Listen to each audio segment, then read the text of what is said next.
Once upon a time, in the city of Accra, Ghana, there lived a man called Stanley. Stanley, a man of contrast, lived a double life. By the day, he was the charming, charismatic Stanley Osei, the rising star of Ghanaian cinema. His smile, the one that could melt heart of screen, was a trademark, and his directorial debut, The Lion's Roar, had garnered critical acclaim and a legion of fans.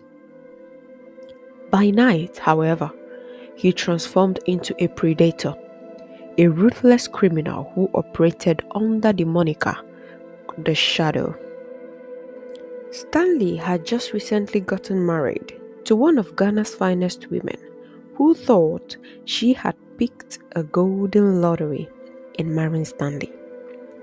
Nana, she was the epitome of innocence, a beautiful, soft-spoken woman who lived in a world of her own, oblivious to the dark underbelly of her husband's life.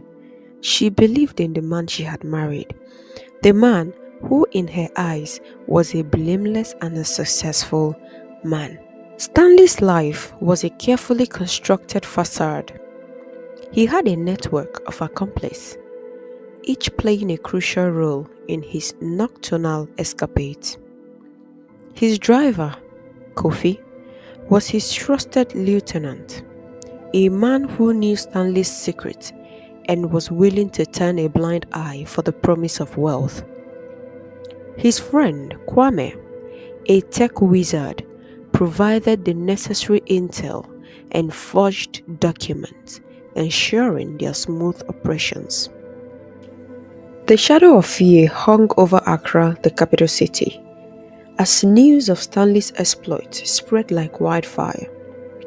He was a master of disguise, a chameleon who could blend into any crowd.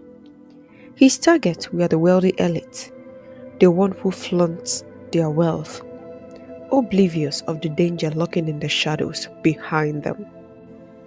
One fateful night, Stanley, disguised as a delivery man, infiltrated the opulent mansion of a prominent businessman in Accra. He had meticulously planned this heist, studying the security system and knowing the exact time the family would be away. The operation was swift and efficient. He disabled the alarm systems, bypassed the security cameras, and made off with a fortune in cash and in jewelry. Meanwhile, Nana, Stanley's wife, was blissfully unaware of her husband's nocturnal activities. She would often wake up to find him gone, only to see him return in the morning, looking tired but triumphant. She attributed his absence to his demanding acting work schedule, his dedication to his craft. The line between Stanley's two worlds began to blur as his criminal activities escalated. He became bolder, more reckless, his greed growing with each successful heist. He started kidnapping wealthy individuals, holding them for ransom, his heart hardening with each passing day. One night, Stanley and his gang carefully plotted the kidnap of Senator Maxwell's only daughter, Akosua. Senator Maxwell was one of the most prominent Ghana politicians who lived in absolute luxury that couldn't be hidden even from the blind. The operation was successful, as they had captured their ticket to eternal wealth. As they said, Akosua, our oil well. Senator Maxwell, desperate to secure his daughter's release, alerted the authorities. A massive manhunt was launched, but Stanley's network wasn't a baby kidnap unit. They equally had networks of protection and intelligence.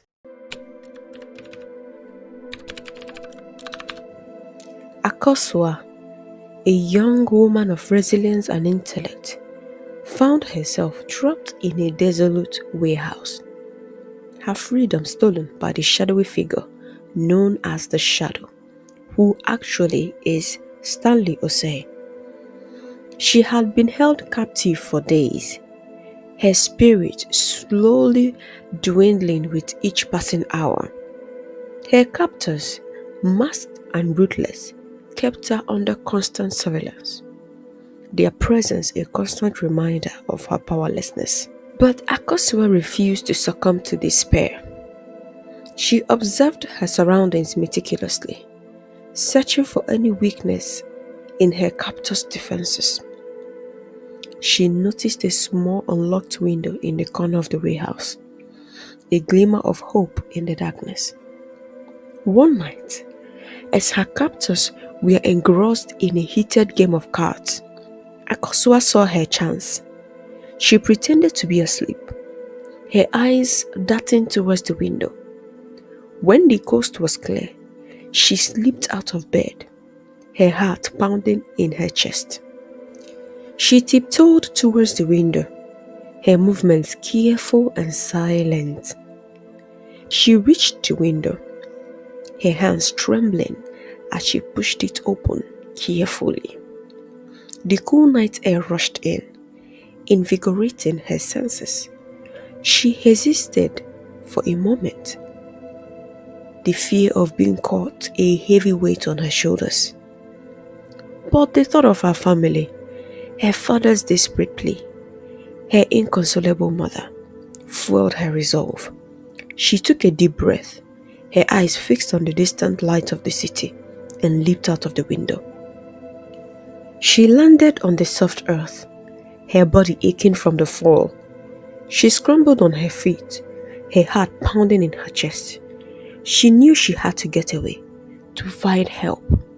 She ran through the darkness, her mind racing, her fear a constant companion.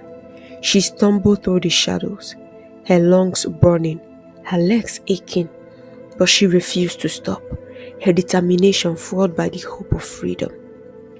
Finally, she reached a road, the sound of traffic a welcome relief. She flagged down a passing car, her voice trembling as she pleaded for help. The driver, a kind-hearted woman, took her to the nearest police station where she recounted her harrowing ordeal. The news of Akosua's rescue spread like wildfire throughout the city. Her father, Senator Maxwell, had been consumed by worry and grief during her disappearance. He had mobilized every resource at his disposal to find his daughter, his heart heavy with fear and despair. I hope they don't hurt her. I hope they don't touch her. I hope they don't defile my daughter. When the police arrived at Senator Maxwell's door, their faces etched with relief, he could barely believe his ears.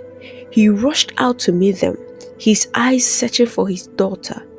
He saw her, standing there safe and sound, and a wave of emotion washed over him.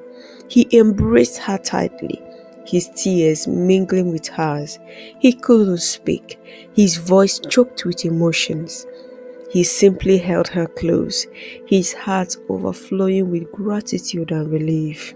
Akosua's mother, who had been inconsolable during her daughter's absence, rushed to her side, her eyes filled with tears of joy. She held Akosua's face in her hand, her touch gentle and loving. She showered her daughter with kisses, her voice trembling with relief. "Oh, Akosua, I nearly died," she said. Akosua's brothers, who had been terrified by their sister's disappearance, gathered around her, their faces beaming with happiness. They bombarded her with questions, their voices filled with excitement and relief. The family's home, which had been shrouded in sadness and worry during Akosua's absence, was now filled with laughter and joy. The police closed in on Stanley's hideout with the help of Akosua's testimony. A tense standout ensued, with Stanley cornered and desperate, firing shots at the police officers.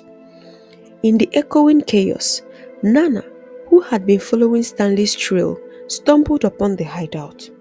She saw her husband, the man she loved, the man she believed in, holding a gun, his face contorted with fear and anger. Her instincts were right after all. There was more to the every night disappearance and returning in the morning. Nana's world shattered. The truth, like a tidal wave, crashing over her, washing away her naivety and innocence. She saw the monster her husband had become, the darkness that had consumed him. In the end, Stanley was apprehended, his reign of terror brought to an end. Nana, heartbroken and betrayed, was left to pick up the pieces of her shattered life. The man she loved, the man she believed in, was gone, replaced by a shadow, a ghost of a man she had once known. The tension in the dimly lighted warehouse was intense. Kwame, Stanley's tech wizard accomplice, nervously tapped his finger and paced back and forth the warehouse, his eyes darting around the room. He was supposed to meet Stanley there, but the actor hadn't shown up. The wave of unease washed over Kwame. Stanley was always punctual, especially when it came to their illicit dealings. He pulled out his phone, his heart pounding in his chest. He had to call Stanley to find out what was going on. Just as he was about to dial, a hand landed on his shoulder. He turned, his breath catching in his throat. It was Kofi, Stanley's driver, his face pale and etched with worry. "Kofi, what's wrong?" Kwame asked, his voice barely a whisper. "It's Stanley," Kofi said, his voice trembling. "He has been caught. The police are closing in on him currently." Kwame felt a chill run down his spine. He knew this day would come, but he hadn't expected it to happen so suddenly. What happened? How did they find Stanley? Kofi took a deep breath, his eyes filled with fear. "It was Akosua," he said, referring to the politician's daughter. Kwame felt a surge of anger. Akosua? That weak-looking girl? How did she escape? Kwame knew he had to act quickly to protect himself and his future. "Kofi, we need to get out of here," he said. "They are coming for us." In that moment, Kwame made his decision. He would protect himself even if it meant betraying the friend who had trusted him. He took off running, disappearing into the labyrinth city of Accra, leaving Kofi behind, his fate uncertain. The sirens grew louder, echoing through the night, a chilling reminder of the price of greed and the fragility of loyalty. Nana's world had been built on a foundation of lies. She had lived in a gilded cage, surrounded by luxury and comfort, oblivious to the darkness that lurked beneath the surface of her husband's life. She had believed in Stanley, in his dreams, in his promises of a future filled with happiness and success. But the truth, when it finally revealed itself, was a brutal and unforgiving reality. Stanley's empire, built on a foundation of deceit and crime, crumbled before her eyes. The police and the Narcotics Control Board descended upon their home, confiscating everything they owned: the luxury cars, the sprawling mansions, the designer's clothes, and the lavish vacations, all vanished in a blink, leaving Nana with nothing but the tattered remnants of her shattered dreams. She was left with nothing but the clothes on her back, a few personal belongings, and the crushing weight of her husband's betrayal. The life she had known, the life she had believed in, was gone, replaced by a bleak and uncertain future. The once gleaming mansion, a symbol of their success, stood empty and desolate, a haunting reminder of the life they had lost. Nana found herself adrift, a woman who had lost everything: her identity, her security, her sense of self. She had been a queen, living in a world of privilege and comfort, and now she was a pauper, stripped bare of her possessions and her illusions. The transition from 100 to 0, from grace to grass, was a brutal and unforgiving experience. It stripped away the superficiality, the facade of wealth and success, leaving Nana to confront the harsh realities of life. But she was a woman of resilience, a survivor who had faced adversities before. She knew that she had to pick up the pieces of her shattered life and rebuild brick by brick. She sought solace in her family and friends, their love and support a lifeline in the storm. She found strength in her faith, and she discovered a new sense of purpose, a determination to rebuild her life. The story of Stanley Osei, the actor by day and kidnapper by night, served as a chilling reminder that even the most charming facade can hide the darkest secret. It is a story of love, betrayal, and the consequences of a life lived in the shadows, the dangers of unchecked ambitions, and the corrosive effects of greed.